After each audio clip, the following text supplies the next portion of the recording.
would never be arrogant enough to say, I'm saved, I'm going to heaven. I've never heard a Muslim say it. No. I've never heard a Muslim say, I'm definitely going to heaven. No, we fear our Lord, but we love him. We hope for his mercy and we fear his judgment. What do you think? It's like a bouncer where you show up with the golden ticket. I said Jesus is God, let me in. And it doesn't matter what you do. And it's like, yeah, it doesn't matter if, what I did, my intentions, my actions. You don't know if you're forgiven. God, you have to let me in. Like what? You have to redeem yourself. It's like a video game, bro, or like a sport or whatever. You have to redeem. If the score is low, you got to make up for it. You did evil. You try to outdo the evil you did with good and pray for God's mercy and hopefully he forgives you. You have to correct your action. There's no cheat code to heaven. There's no bypassing to heaven. Even in our faith, I could say I believe there's only one God, and it doesn't mean I'm going to heaven. I have to. Not that you can ever repay God for the gift of creation, but you do good works and you pray for his mercy, hoping for his mercy. Another thing too, bro, is like a really big Christian talking point is how we don't deserve heaven. So there had to be a sacrifice to like wipe the slate clean. But bro, in Islam, God makes it like. God didn't even take the sacrifice from Abraham, bro. Abraham went through with it, but he didn't take blood. Because they try to correlate him sacrificing himself on the cross. And the reason God didn't let him was because Jesus was going to do it later. No, God didn't want, Ishmael's blood. The Jews think it was Isaac. Okay, he didn't want the blood of Abraham's son, but Abraham went through with it. The knife just didn't cut. You understand? Wait, do Christians agree with that the knife didn't cut? Yeah. The kids never got the whole point of that is to prove that, not just to show loyalty, to prove that you don't actually need a blood sacrifice. It's not about the blood dripping that gains your connection with God. Yeah.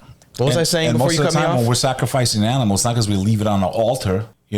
We sacrifice a lamb and then we're commanded to give the meat to the poor. It's like spreading good energy. It's like putting good energy out there. You sacrifice the animal, but it has to be used. Like chickens like this. Yeah, it's not like, how they would leave things in front of stone altars. Like they would leave, like Hindus do this, they leave stuff by the temple. No, in Islam, a sacrifice is then in the name of God, you're doing good and then feeding the poor with it. The sacrifice itself is used to better the culture and the community that's you gain blessings for feeding all those people. That's basically what it is. Because meat was a luxury, especially in the old world. Yeah, 100%. What was I saying just now, though? No, we're almost done here, man. Let's just wrap it up.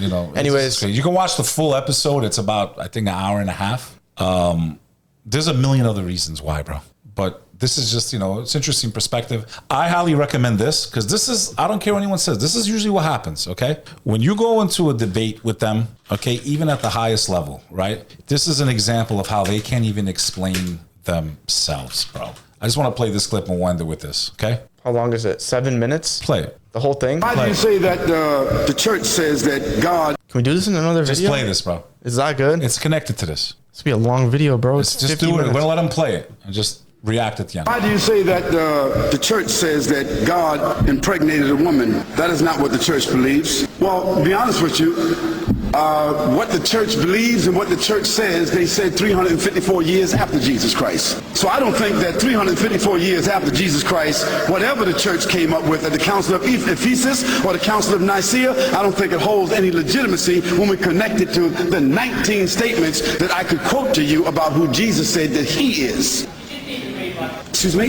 Well, why don't you read it for us? Now here comes up a priest, right? This is a priest? A priest. You never seen this?